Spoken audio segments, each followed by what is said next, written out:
চিংড়ির মালাইকারি অবশ্যই বাড়িতে সবাই বানিয়েছেন, কিন্তু কখনো কি ফুলকপি পনিরের মালাইকারি বানিয়েছেন? ফুলকপি পনিরের মালাইকারি রেসিপিটা দুর্দান্ত হয়।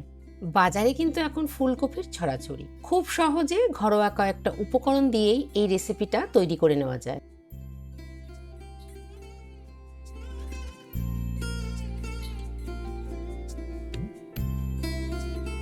এখানে আমি দুটো মিডিয়াম সাইজের ফুলকপি নিয়েছি। ফুলকপির ডাঁটিগুলো আলাদা করে ছাড়িয়ে ফুলগুলোকে এরকম মিডিয়াম সাইজে কেটে নিয়েছি।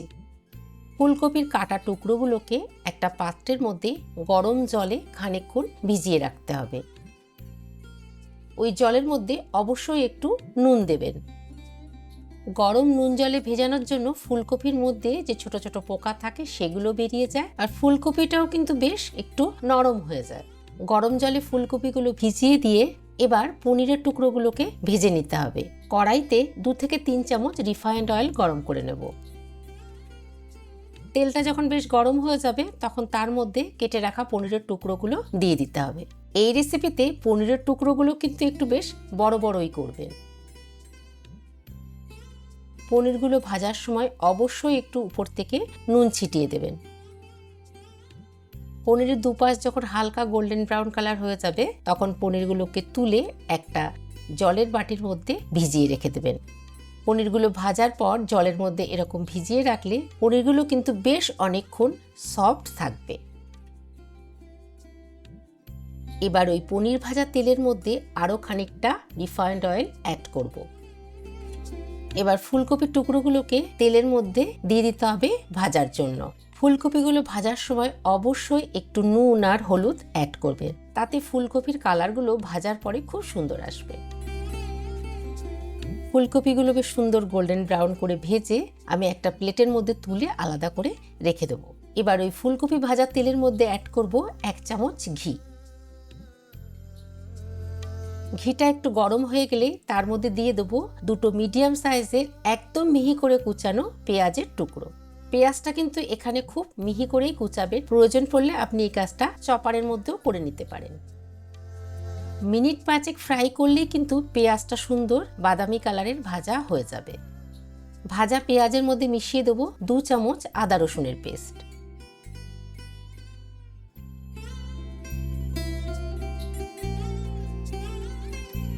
রসুন ভাজার যখন বেশ সুন্দর একটা গন্ধ বেরোবে তার মধ্যে মিশিয়ে দেবো দুটো টমেটো পিউরি। ছুঁই না, দুটো টমেটোকে মিক্সিতে একটু পেস্ট করে নিতে হবে।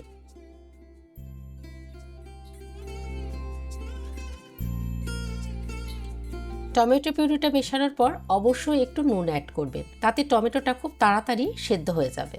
এই ছোট ছোট টিপসগুলো যদি মেনে গ্রেভিটা বানানো হয় তাহলে দেখবেন গ্রেভিটা একদম পারফেক্ট বিয়ে বাড়ি বা রেস্টুরেন্টের মতন স্বাদ আসবে।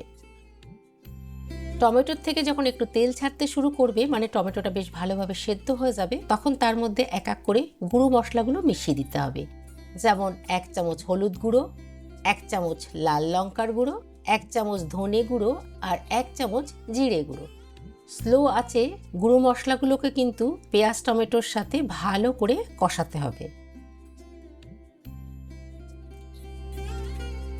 এই সময় এর মধ্যে মিশিয়ে দেবেন সামান্য একটু চিনি। কষানো মশলা থেকে যখন তেল ছাড়তে শুরু করবে তার মধ্যে মিশিয়ে দিতে হবে 2 চামচ কাজু পেস্ট। 10-12টা কাজু গরম জলে ভিজিয়ে মিক্সার জারে পেস্ট বানিয়ে নিয়েছি। আপনার কাছে কাজু না থাকলে আপনি আমন্ডস বা বাদাম ভিজিয়ে খোসা ছাড়িয়ে তারও পেস্ট বানিয়ে দিতে পারেন। কাজু বা বাদামের পেস্ট কিন্তু অবশ্যই দেবেন, তাতে কিন্তু গ্রেভির টেস্টটা দারুণ আসে।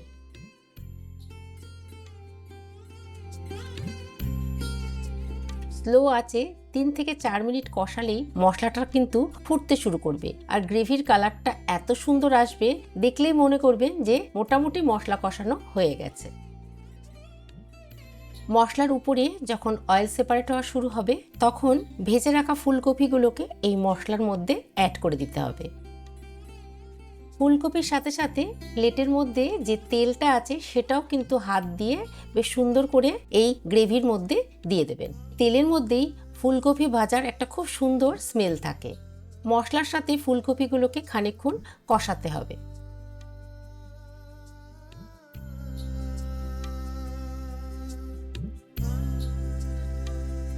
3 থেকে 4 মিনিট কষানোর পরে এর মধ্যে মিশিয়ে দেব নারকেলের দুধ। এখানে আমি বাজার থেকে কিনে আনা নারকেলের দুধ ব্যবহার করেছি। যে কোনো স্টেশনারি দোকানে আপনি এই নারকেলের দুধ পেয়ে যাবেন। 2 কাপ মতো নারকেলের দুধ কিন্তু মেশাতে হবে। আপনার কাছে যদি নারকেলের দুধ না থাকে তাহলে কোনো অসুবিধা নেই, আমরা ঘরে যে প্যাকেটের দুধ ব্যবহার করি সেই দুধও আপনি 2 কাপ অবশ্যই মেশাতে পারেন। এতে টেস্টের কিন্তু সেরকম একটা কোনো পার্থক্য হবে না। দুধটা মেশানোর পরে তার মধ্যে দিয়ে দেবো কয়েকটা চেরা কাঁচা লঙ্কা আর সামান্য একটু গরম মশলা।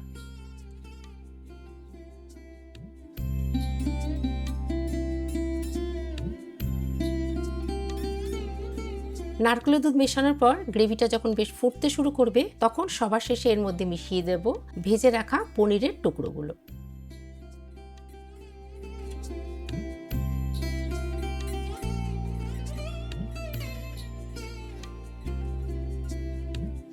পনিরের টুকরোগুলো মেশানোর পরে আর মিনিট 3 একটু ফোটাতে হবে যাতে গ্রেভিটা একটু শুকিয়ে আসে।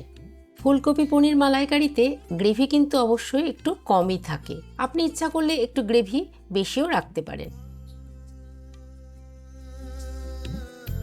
গ্রেভিটা যখন বেশ অনেকটা শুকিয়ে আসবে তখন উপর থেকে ধনেপাতা ছড়িয়ে দিয়ে গ্যাসের আঁচ কিন্তু বন্ধ করে দিতে হবে। ব্যাস তৈরি হয়ে গেল ফুলকপি পনির মালাইকারি রেসিপিটা খুব সহজে। এটা আপনি গরম ভাত, রুটি, পরোটা সবকিছুর সাথেই খেতে পারবেন। সকালের ব্রেকফাস্ট, দুপুরের লাঞ্চ বা ডিনারের জন্য এটা কিন্তু একটা পারফেক্ট রেসিপি। অবশ্যই বাড়িতে এই রেসিপিটা একবার ট্রাই করবেন আর কমেন্ট করে জানাবেন এই নতুন রেসিপিটা আপনাদের কাছে কেমন লাগলো।